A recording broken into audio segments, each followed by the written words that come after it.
How many years you have been married? That's right, I was there. Why didn't I think?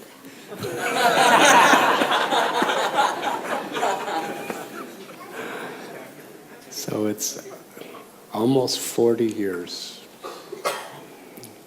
It's a great example. Almost 40 years they have been married together, fully immersed in the service of Srila Prabhupada and the Vaishnavas.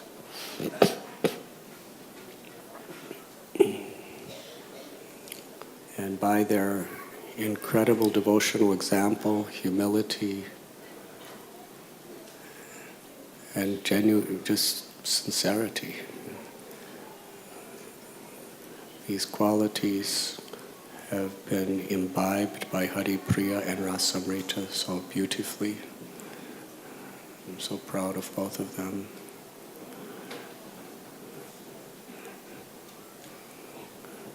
All of us are very eager to hear both of you speak whatever you would like to share with us today. Let us very enthusiastically welcome them to Sri Radha Gopinath Temple.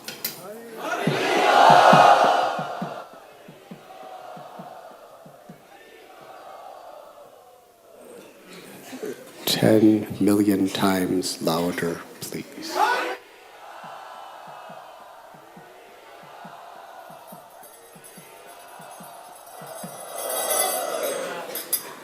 Who would like to speak first?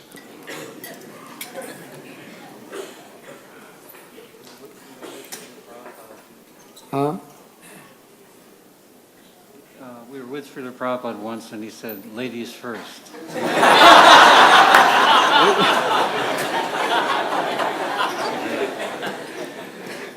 Spoken like a perfect gentleman. No, you each have your own microphones.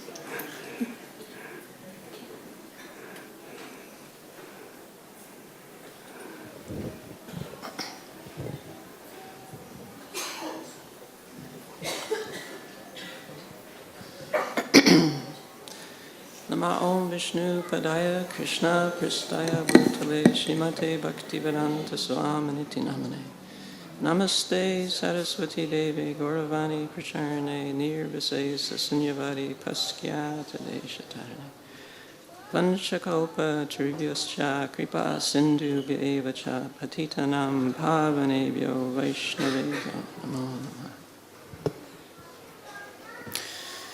I'm honored to be here this afternoon in front of all of you and overwhelmed by the spirit of bhakti that's in the Sri Radha Gopinath Temple. I can only be confident that Srila Prabhupada is so pleased by seeing all of you here today, and especially pleased by the exalted, exemplary leadership of Radhanath Maharaj. He tells the story from time to time of how he started when this place that we're sitting in was Tinkerbell High School, and there was just a small room full of rats downstairs where he was with a few brahmacharis. And yet it's become this gorgeous temple. So that is simply due to his imbibing the message of Srila Prabhupada in the depths of his heart, taking Prabhupada's instructions without ulterior motives, and living those instructions, being so personal with each and every person that he comes across. Nobody is insignificant for him, and encouraging everyone personally and also with his beautiful discourses, which remain so loyal to Prabhupada's teachings, not deviating even slightly from the words of our spiritual master. So we can see the potency of following purely, of pure desire. This morning in the lecture he was speaking about blessings and how blessings come through the instructions of the saintly persons. Prabhupada writes in the very beginning of Srimad Bhagavatam, the spiritual master lives forever and the follower lives with him. So in that way, we can feel his presence here And we can feel the potency of this knowledge, that the knowledge is the gift of the spiritual master. Therefore we pray, Om Agyanatimarandasya, that we were all born in the darkness of ignorance, yet out of his kindness the spiritual master comes to open our eyes with this torchlight of knowledge. Similarly, every morning in this beautiful prayer by Narottam Das Thakur, one of the lines is Guru Mukha Padma Vakya Chittete Korya Aikya. So that's a significant line. Guru Mukha Padma, that the mouth of the spiritual master is not an ordinary mouth, but it's related to Padma, a lotus. Why? Because he's always describing the lotus-like Lord. The Lord's feet are as soft as a lotus. They're the same gentle, soft color, pinkish red color as a lotus. His abdomen has a depression like a lotus. He's always garlanded with lotus flowers. His glance upon his devotees is as cool as a lotus. He stands on the whorl of a lotus. His abode is in the shape of a lotus. The lotus is called the last word in beauty. And the spiritual master, since he's always describing the lotus-like Lord, therefore, Guru Mukha Padma, Bhakya, those words. Chittete, that our prayers, that our consciousness, our mind and thoughts be Aikya, Chittete Korya Aikya, become one, become unified with the lotus-like words coming from the spiritual master's mouth. This is our heartfelt prayer. Arna Korya Mane Asa. Except for this, there is no other hope for us. Except for this, we'll be stuck in samsara, repeated birth and death. So this knowledge, this instruction coming from the spiritual master is so valuable. We should never take it in a casual way.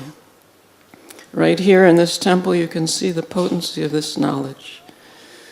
It's so well managed. The bathrooms are clean. The shoes are not stolen. There is prasad, healthy prasad for all the Vaishnavas, respectfully given, respectfully honored.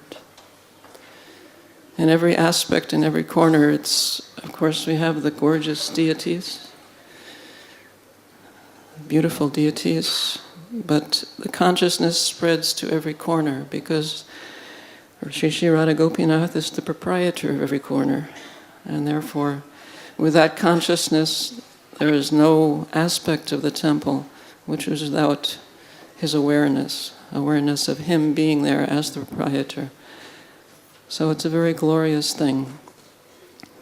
Krishna in Bhagavad Gita, he makes an extraordinary statement. He says, even if one is considered the most sinful of all sinners, if one is situated on this boat of transcendental knowledge, he can cross over the ocean of miseries. That is the potency of transcendental knowledge. And this knowledge, it's not material. Later on in Bhagavad Gita, he describes there are 24 material elements: earth, water, fire, air, ether, the unmanifested, the aggregate, false ego, the 10 senses, the objects of the senses, desire, hatred. And that way there are 24 elements. But right after that, he says, what is knowledge? He lists 20 items that are knowledge. And the very first one is humility. Prabhupada writes that this list of 20 items, it's not in a haphazard way, it's in a very progressive way, that the beginning of knowledge is humility. If one is not humble, it means whatever information one has, it is not really knowledge. There's a difference between knowledge and information. So many people can read Bhagavad Gita and quote Bhagavad Gita, but if they don't have humility, they don't have knowledge of Bhagavad Gita. Knowledge begins with humility. And then pridelessness. Just the fact that we can blink our eyes, that is not really in our control, that we can raise our hands, that we can walk. What do we have to be proud of? Actually, nothing. Any ability we have is by the grace of the Lord. And then amanitvam, adambita, ahimsa, non-violence. This is another item of knowledge.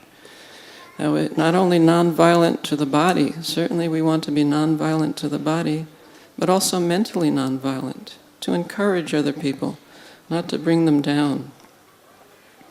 And spiritually also non-violent.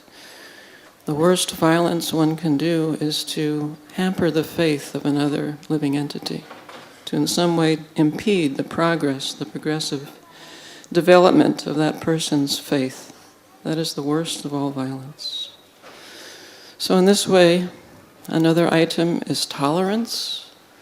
Krishna mentions there'll be pleasure and pain, there'll be happiness and distress. A person in knowledge tolerates these dualities. Also, another important item, essential item, simplicity. Just last week, Chandramauli Swami and my husband and I went to the beautiful farm, just not so far from here, and we saw how one can live so simply, that all these modern accoutrements of this age, where everyone has things that ring in their pockets at any unusual moment that makes an unusual sound, and everything stops and they have to run out. And all these things are not really necessary. We can live on the opulence and the beauty that Krishna has provided with the land and the cows, some water, simple residence, simplicity. And if we can't actually live there, if we're obliged to live in the city, still we can take that simple consciousness with us, not to become complex in our thoughts and our behavior, in trying to understand spiritual subject matters, just to remain simple.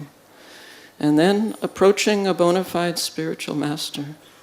Without this, one does not really have knowledge. It's essential to approach a bona fide spiritual master.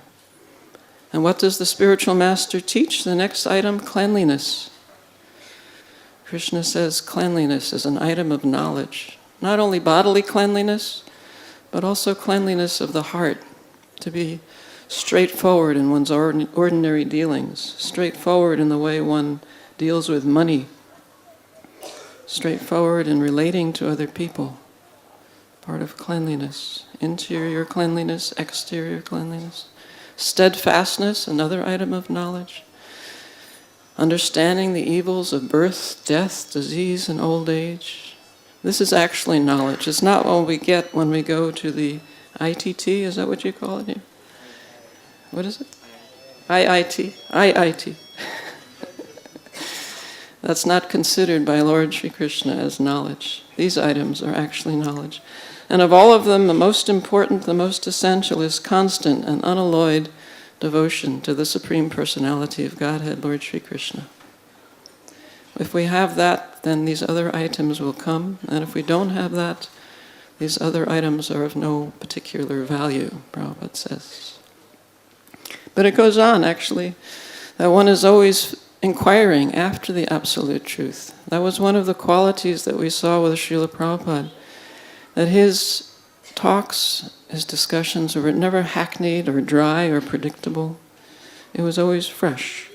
When you asked Srila Prabhupada a question, you could never be certain what his answer would be. But you could always be certain he was 100% Krishna conscious. Because always he was thinking of the Lord in new and fresh ways. Krishna says that for one who is constantly devoted and worship me with love, I give the understanding by which that person can come to me. So in that way, when one has captured Krishna by one's devotion, one sees everything in a transcendental way, a way that is always fresh and new and delightful. So to see all of you sitting so patiently and so eager to hear, I can only think that Radhanath Swami has done a wonderful job preaching at the Sri Sri Radha Gopinath temple. And I thank all of you very, very much, and I thank him very, very much for his excellent service to our spiritual master, A.C. Bhaktivedanta Swami Prabhupada. Hare Krishna.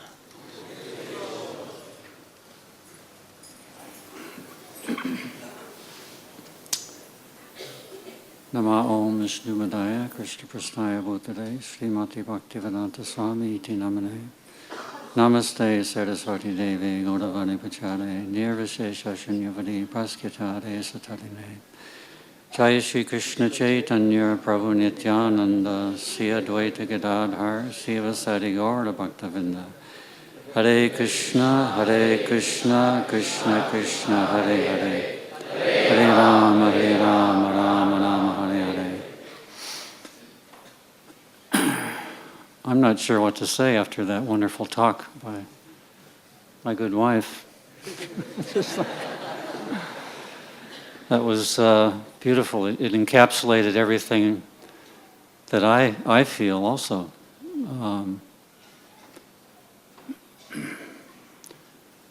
It's very wonderful to be back after, I think we left in March 2006. And my family and I had spent 5 months here in Radha Gopinath Temple. And I was here previously working on our DVD series following Srila Prabhupada. And I'll just never forget the reception that we got from His Holiness Radhanath Swami when we approached him asking about the possibility of staying at Radha Gopinath Temple and working on our project. And he basically just threw the doors wide open. And we, I think we all, of course, myself and my family, we all thrived here. Spiritually, sometimes materially, it was difficult coming from where we live in Sharanagati, farm community. Going from that to downtown Bombay, that was a little difficult. And I remember Radha Krishna Prabhu. He actually gave us his office for our film DVD production work. So this is truly exceptional when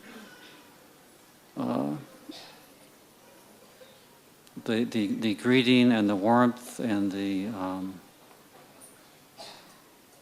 the friendly atmosphere that we saw here and continue to see here. It's truly amazing. And again, everything Vishakha Devi said, I support and agree with.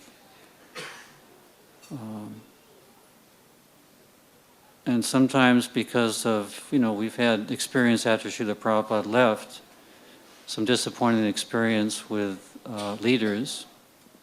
That's a history that's not very much discussed, but nevertheless was there.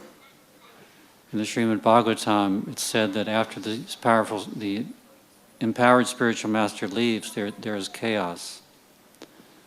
So we certainly saw that in many ways. And sometimes we fear that same chaos may come again. But in the 20 or so years that I've been observing, not just observing, but experiencing the devotees here at Sri Sri Radha Gopinath Temple, that fear is no more. Such a wonderful mood, such wonderful devotees, such wonderful leadership. So we pray that can be duplicated in many, many places around the world. Srila Prabhupada is undoubtedly pleased, there's no question. And we just hope that none of you forget the wonderful opportunity that you have. Srila Prabhupada was in Denver, Colorado, when we were there, and he was speaking in a darshan in the afternoon. So he was saying, all of you have become very fortunate. He was looking at all his followers, his disciples. Then he said, don't become unfortunate. You become fortunate, but don't become unfortunate by leaving the association of devotees and giving up the practice of Krishna consciousness. So some of those devotees actually have given up. It's certainly much more difficult to continued the practice of Krishna consciousness from someone who has taken it up halfway through life. In other words, we all had very, you can say, horrible upbringings in many ways. And sometimes those are difficult, those habits are difficult to give up. So you are extremely fortunate, much more fortunate than we were. But at the same time, everyone has the same opportunity to take to Krishna consciousness. The opportunity is there to associate with Srila Prabhupada 100%. It's not that we are an exclusive club, that we have, we had personal association with him. That's also there. But his association is open for everyone, at any country, at all times, in all places. So in that sense, the whole world has become fortunate by having Srila Prabhupada kindly present among us. So I'm not so much of a speaker, but if there are any questions, we could try to answer some. Could you share some memories of your services to Srila Prabhupada? Well, Srila Prabhupada asked us in, actually the way we got started in filmmaking, we were living in Juhu and sending films back that we were taking, still photographs and films, to Karanda Prabhu, the head of the Bhaktivedanta Book Trust in Los Angeles. So he appreciated our work and called us in 1973, approved funds from the BBT for this production. And the total production budget was around $13,000. So Prabhupada said we didn't have to pay it back, we should make this film, and from the profits from that film we should make more films, and also we could support our family with the profits. So this was it was a very unique situation. It was one of the first businesses within ISKCON that Srila Prabhupada approved of. So in 1974 we were in Srila Prabhupada's room with a finished film in Mayapur. And the whole room was completely packed. It's a very small room. How many have seen Srila Prabhupada's room in Mayapur? It's very, very small. But many sannyasis were there, GBC were there, and very few ladies. So when Vishakha Devi walked in, there was no room for her to sit. So Srila Prabhupada looked at the sannyasis and just made room. He indicated they should move, and Vishakha Prabhu could sit next to him. So we premiered the film at that time, and I was horrified because the projector was running at the wrong speed. We had brought a projector from America, but it was running at 60 cycles or 50 cycles instead of what it runs in India. So the speech was very garbled and very slow. But still everyone sat through the whole film and watched it and appreciated it. Srila Prabhupada said we used good psychology in making that film. And he encouraged us to make more films. So we went on to make about 7 more documentaries on ISKCON. One on Srila Prabhupada's life. In 1975 we were, actually after the release of that first film, Hare Krishna People, we asked Srila Prabhupada if we could make a documentary on his life. And his first statement was, what is the necessity of such a film? In his humility. And I replied that people in the future will want to know who started the Hare Krishna movement. So then he said, he gave his consent. So in the summer of 1975, we filmed him extensively in his quarters in Los Angeles. Also morning walks, room conversations, some lectures and so forth. And that was the basis of our film called Your Ever Well Wisher. Much of that footage was used in Your Ever Well Wisher. And then after Los Angeles, he went to Denver, Colorado, and we followed him. He didn't know we were actually coming. So in his first lecture, one morning, we had set up lights in front of his Vyasasan.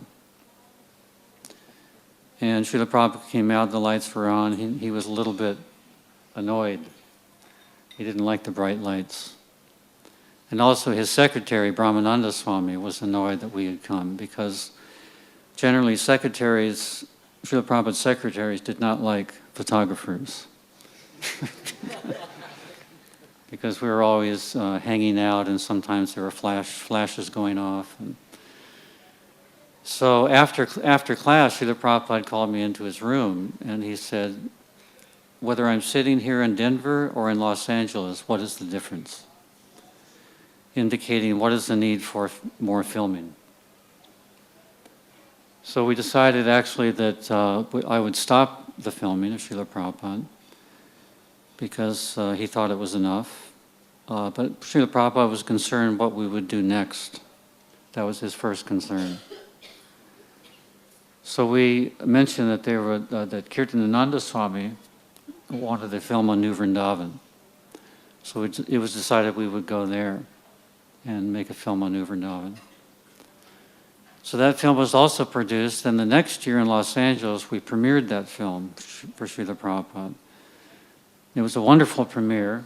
The temple was packed, and Kirtanananda Swami had even brought ice cream from New Vrindavan in a special container.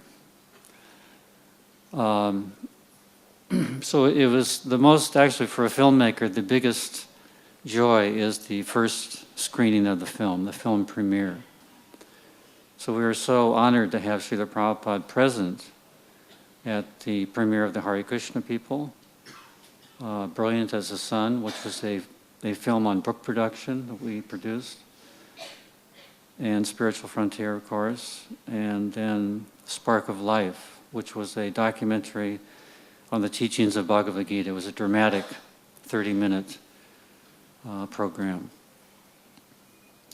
When we showed that to Srila Prabhupada, it was quite a revolutionary film because it was the first film without devotees in it.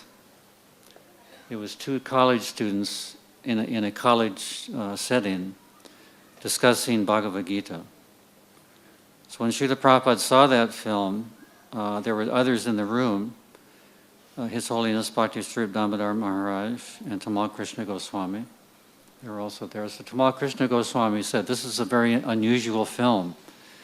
This is a departure from everything you've done before. And Bhakti Sri Damodar Maharaj wanted such a film to preach in the colleges for his scientific preaching. But he was a little bit disappointed in the content. So anyway, amidst this controversy, Srila Prabhupada asked, so what is the result by showing this film to people? So we had shown it in LA before we came to India, and there was one boy who was a visitor to the Sunday feast, and he came up to me afterwards and he said, now I can understand I'm not the body. So I told Srila Prabhupada that, and he said, then it is a success. So Srila Prabhupada was so generous in his praise, and even if one person understood that they're not the body, the film was successful. So, and that was actually the last premiere we showed of Srila Prabhupada, any of the films. It was Spark of Life. At that time it was in, I believe, March of 1977.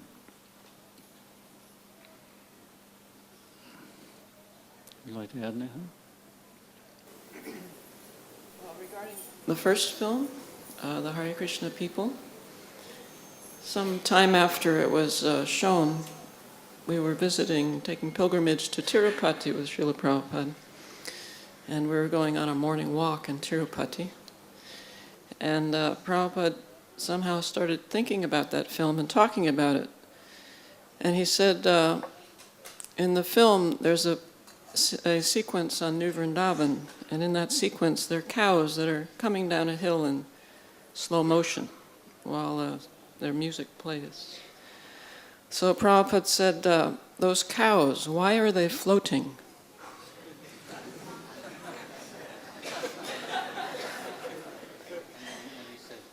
It's my turn. And then he said, can that be corrected? So my husband said, well, Srila Prabhupada, that's actually a technique in film. It's called slow motion. So Prabhupada said, oh, then it is all right.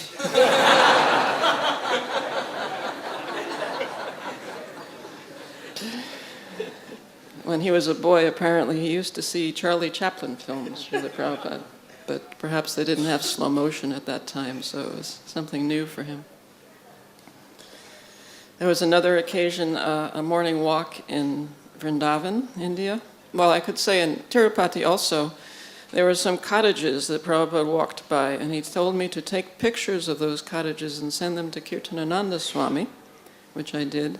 And they became, in New Vrindavan, what the devotees called Prabhupada houses. They built houses based on this cottage in Tirupati and made small homes for grihastas in New Vrindavan. There was another time these are just tidbits, but what to do. In Chicago, we were on a morning walk, and we were walking through a park, and there was a small pond. So Prabhupada told me to take pictures of the pond and send them to Chowpatty Swami, which I did. And that became the pond, which is now in front of Prabhupada's Samadhi in Mayapur. That's how it translated. So Prabhupada would always be having ideas from what he saw around him and transmitting those ideas to his key disciples so they could implement them in different places. Part of his genius for spreading Krishna consciousness in so many ways. But let's see. Oh yes, in Vrindavan, India, Prabhupada came out for his walk, and the moon at that time was very clear. There was no haze or anything. And he said, oh, tomorrow is Ekadasi. He said you should be able to look at the moon, and from how much moon is visible, you should know when Ekadasi is, which I have tried to do, but I find it very difficult to figure out. It's quite subtle. But on that morning walk, he started talking about the moon, how there's a fire within the moon that's covered by ice, and therefore the rays of the moon are cooling. So I said something which I rarely did. Usually I was photographing, and anyway, I'm quiet by nature. But at that point, somehow or other, I said, how is it that the moon gives nourishment to vegetables? And Prabhupada stopped walking. And he looked right at me, which was a very unusual experience, because he didn't see what ordinarily we see, but he saw past the various layers to actually who we are. And you could feel that he was seeing who we are. So he looked right at me and he said, why don't you ask him? So I was speechless. Forever. I did at one point try, I was encouraged by the devotees to ask him, but so far I haven't gotten an answer. But if I do, I'll report to you what that answer is. I have a chastisement story. And it's okay. In the around 1975, actually this was another incident in Denver, Colorado, that sometimes devotees would be obsessed with different ways to get their health back or to increase their health. And one of those ways was to fast. And so there was quite a fad going on of fasting to cleanse the body and so forth. So on the morning walk in in Denver in 1975, Tamal Krishna Goswami brought up this idea of the devotees fasting. And he didn't like it personally. So there was some discussion about it, and generally Prabhupada did not support it. In fact, Prabhupada told me that nowhere in the Vedic literature does it recommend fasting for more than a day. So I had been on a fast before, and with very unsuccessful results. So at the end of the conversation, I said something. I said, "Yes, Srila Prabhupada," as we were walking, I said, "Yes, Srila Prabhupada, these diets are useless." And so Prabhupada stopped, and he planted his cane in front of him, and he turned around and he looked at me. He said, "The diet is useless, or you are useless." So I was speechless, just like sometimes happened. And that was very instructive. I mean, it took me some time to understand the depth of that comment. But, a diet is just a mental speculation. And it's we who embrace these things. So that the diet in itself is not useless, it's just something we concoct. It's, we are useless if we speculate and adopt something that's not recommended. Hare Krishna. Can you tell them about your fasting, when you fasted? When you fasted and saw Prabhupada in that weak state? Oh.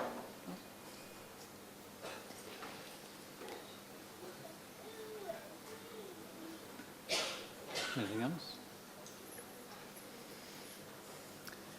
Maharaj mentioned the marriage ceremony that he was attended when my husband and I were married. So at that same time I got initiated. And I was the only initiate at that particular ceremony. So Prabhupada hadn't thought of a name. So I came forward and he had me relate the 4 rules and regulations, which I had rehearsed. So I got that out successfully. And I was feeling quite proud of myself. Then he said, "So how many rounds will you chant?" So I was smug at that point, and I said 16. I thought I had it all together. So again, I had this experience where he looks right at me with his very dark eyes, unfathomable eyes, and he said, "That is the minimum. That is the minimum." And then he handed me my beads, but there was no name. So Shamsundar Prabhu was there as the secretary, and Prabhupada leaned over to him and said, "Is there a Vishakha?" And Shamsundar went to the next room where there was a book of the names of the initiates and came back a moment later and said there was a Vishakha, but she left. So Prabhupada said, "Yes, you will be Vishakha." So I was Vishakha number 2. So that was a momentous moment in my life where one long lost soul finally makes a choice to become connected to the parampara. That's a moment I will always cherish in my life. Hare Krishna. Actually, Vishakha Prabhu was brought up in an atheistic family. And when she first came to Krishna consciousness, was first introduced to Krishna consciousness in New York Temple, we were both invited to do hired to do a photographic essay on the devotees in New York. So she and I both went, and I was very attracted, but she wasn't. But her journey to Krishna consciousness is very amazing, because at one point, after she became a devotee, Srila Prabhupada learned that she had been brought up in an atheistic family. So Srila Prabhupada asked her, "How did that happen? How did you become a devotee from being an atheist?" And you said It is your mercy, Srila Prabhupada. And Srila Prabhupada said, no, it is Krishna's mercy. So we can understand also, in anyone coming to Krishna consciousness, the Supreme Lord makes certain arrangements by which the Guru is introduced. And after we meet the Guru and accept the Guru as our spiritual master, then he gives us, again, Krishna. So, I think the most outstanding quality of Srila Prabhupada is his compassion. When I first met him, I was an ordinary person, a photographer, so many years of bad habits and sinful life. But when I met Srila Prabhupada, it happened actually in Surat, India, initially he said I could not stay with devotees because I had told Srila Prabhupada I wasn't going to become a devotee. He actually asked me, are you going to become a devotee? After one day in Surat. So I was attracted, but I couldn't see myself wearing robes and shaving my head. So I said, I don't think so, Srila Prabhupada. So then he said, you cannot stay. So here I come 10,000 miles, and Srila Prabhupada says I can't stay. So I didn't say anything after that, and Srila Prabhupada didn't say anything either, and I stayed for about 2 months. But Srila Prabhupada sometimes would say things that had a long-term meaning and sometimes a short-term meaning and sometimes both.